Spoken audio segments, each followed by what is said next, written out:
the movie Xmen Apocolypse. Let me choose my character first. Gotta choose Bay. Gotta choose my baby. My baby. My baby. Okay. Now, on to the serious review. I don't care what anyone says. I think the writing is really good. Of course, I'm not here to talk about the writing because that's not why I watch these movies. Even though I'm kind of a writer, but yeah, geez, that cost me. Pizza Hut. I was also about to get my Pizza Hut. It was really good. Okay, another thing I gotta point out. Oscar Isaac, the guy who played Poe Dameron in Star Wars Episode 7, did a good job as Apocalypse. I'm surprised. I never knew that was going to turn out really good. My third point, Psylocke's Bay. I don't care if she doesn't join the X-Men right away.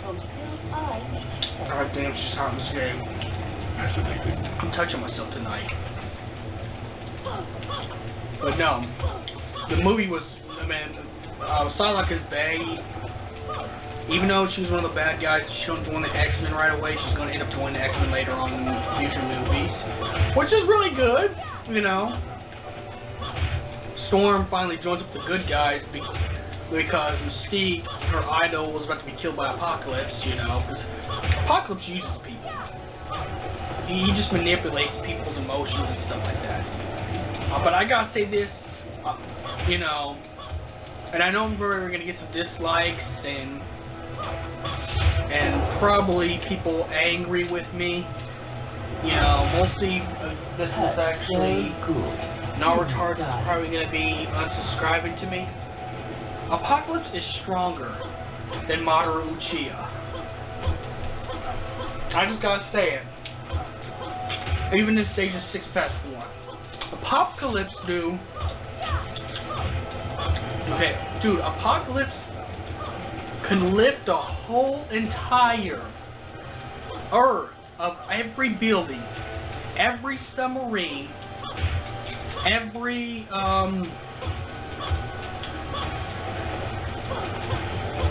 submarine, every what am I saying? Yeah, every submarine, every nuclear warhead, and just dismantle it. Like, take out the entire particles. And he even gave all the mutants that were on his team, the 4 horsemen, even extra powers. Like, Psylocke could go even longer distance and have a lot more power, you know, and attacks than she could before. Magneto could control them out even deep within the Earth. And still be home for dinner. Storm, her powers could even extend even further around the whole world, thanks to Apocalypse. So let's talk about, let's not talk about the 4 horsemen. But another one too. Angel was badass when he was, when he became, you know, at death. Which I also like to call him Archangel because I know him as Archangel from the comics and the cartoon. I gotta say, you know what? Too bad I don't have blonde hair. If I had blonde hair, I probably would have cosplayed Death or Archangel, considering I kind of have the hair, and he's just like me, listens to rock music, so I can actually identify with that character a little bit. But, you know, which he lost against Kurt Wagner, which is Nightcrawler, in that one match, which made him join Apocalypse.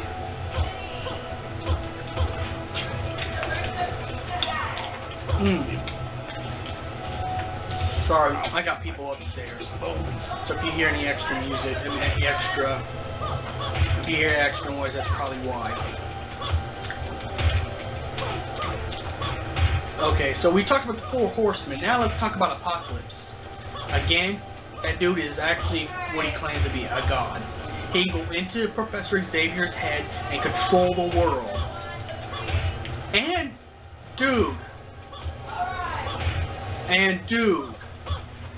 freaking dude, he could pretty much turn everything into particles. And you thought the battle and Man of Steel was all destructive and stuff with all the buildings being destroyed. No, this don't even touch this. The whole world, it looks like it comes from Armageddon, man. All the buildings are destroyed, all the towns are destroyed, everything's gone.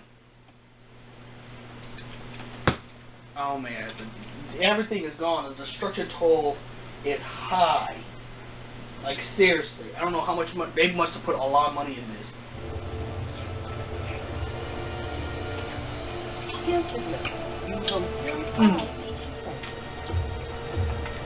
What I like is at least they put some fan service in there because, and this is going to be a spoiler review. I'm going to put spoilers, so don't fuck with me in the comments, you know, saying oh spoiler, because I'm not about to hear it. Jean Grey turns into Phoenix, dude. And I'm disappointed about how Apocalypse died, because I thought they were going to do a big attack and destroy him. But I also appreciate the writing in this movie, because I bet you it had to be hard to find out how did they kill Apocalypse, you know. It's one of those things of how am I going to defeat Apocalypse? You know, how are we going to kill him off? You know, because they had to do it the most awesome, epic way because he's a god. He ain't like no other villain, you know. He ain't like all these other villains, you know, all these other arch villains. Like, Loki's easier to beat. No offense, Winter Soldier's easier to beat because, you know, they're kind of semi-normal. Magneto in the original movies is easier to beat, you know. Oh. Hurts so good, didn't it, darling? Damn straight, honey.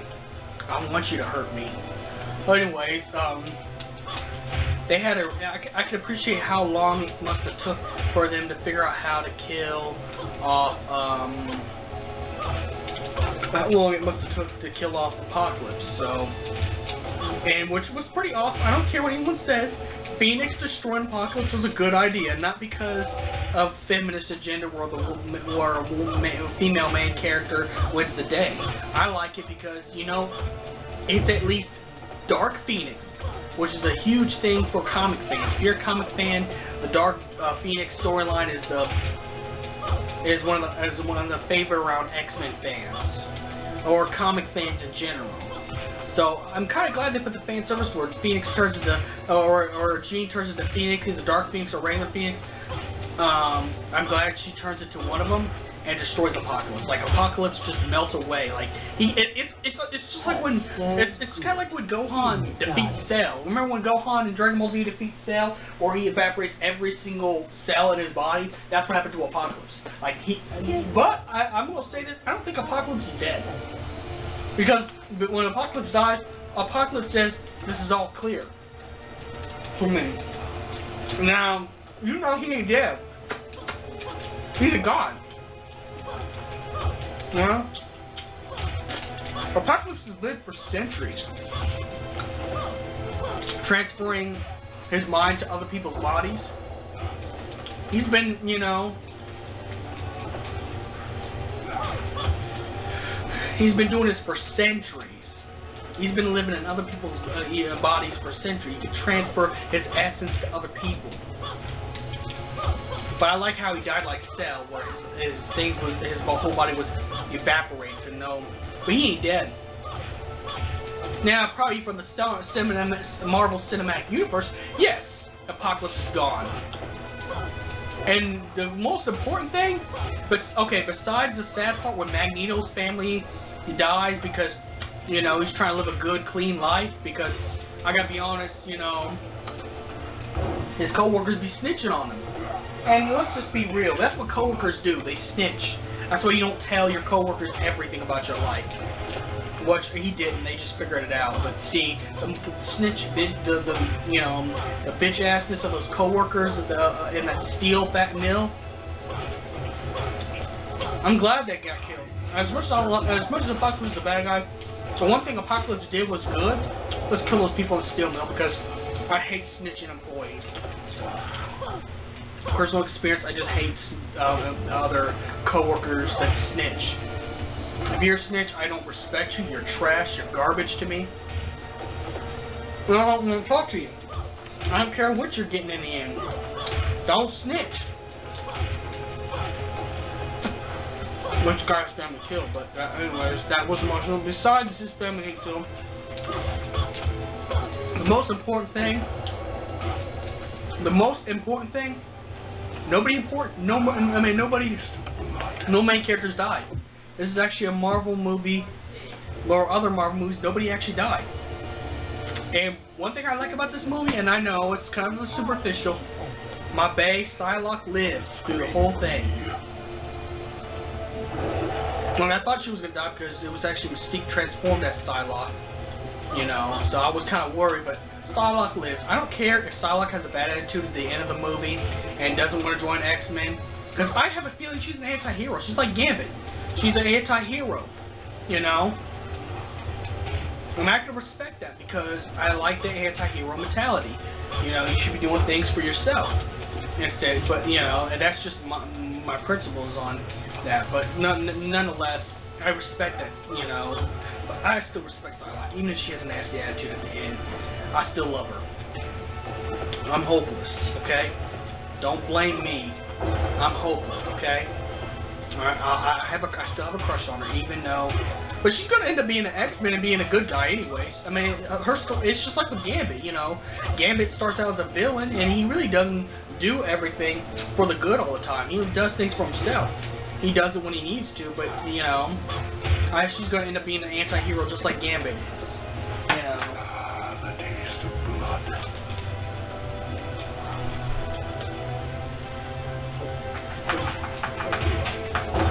Hold up. I'm sorry. Spilled some Mountain Dew. Alright, let's get back onto the review. So, yeah. Psylocke is still my bae. I'm hopelessly in love with her. But this ain't about her. Even though I wish they would, you know, I wish it's a fan service. I wish Marvel, I mean, I know you're never going to, but if you ever give Psylocke a solo movie, I will spend top dollar. I will see it 15 times, spending $100 in movie tickets. I swear to God. But no. But in all seriousness, I give this movie a 10 out of 10. I think it deserved a 10 out of 10. I think it goes on par with Captain America Civil War. Most people are disappointed, but I'm not disappointed. I like the way that Bryan Singer's presented these films. I mean, I'm really an avid X-Men movie fan because I've been watching X-Men movies since I was a kid, since the first one that came out in 2000. And I think I was in 2nd or 3rd grade when that happened. I can't remember. But, you know, so I'm a huge fan of the X-Men movies. I watched the X-Men movies before I watched Batman, before I watched Spider-Man, before I watched any of those stuff. X-Men was my shit. Me and my cousins, my two cousins, well, when one of my cousins was still alive, of course. He died from, you know, bad kidneys, but that's another story. But me, I go to Iowa. Me, my cousin, my other cousin that lives here. You probably seen him in my gameplays. I chat with him on PSN, and the cousin that's dead. We would always go see an X-Men movie every time I'm in Iowa. So you know, this is actually my childhood. So I like that the Bryan Singer's trying to fix things. You know, I don't know why fans keep complaining about it. I like it when Bryan Singer's trying to, you know, fix things by rebooting, booting everything, you know? Like what he did in Future Days Past. I like that. And I hope they make more X-Men movies. I hope this is not the last one because this was actually really good. This goes on par with Captain America Civil War, you know? And yes, there was a politics involved, but it wasn't like Batman versus Superman. Yes, they could have had the fight.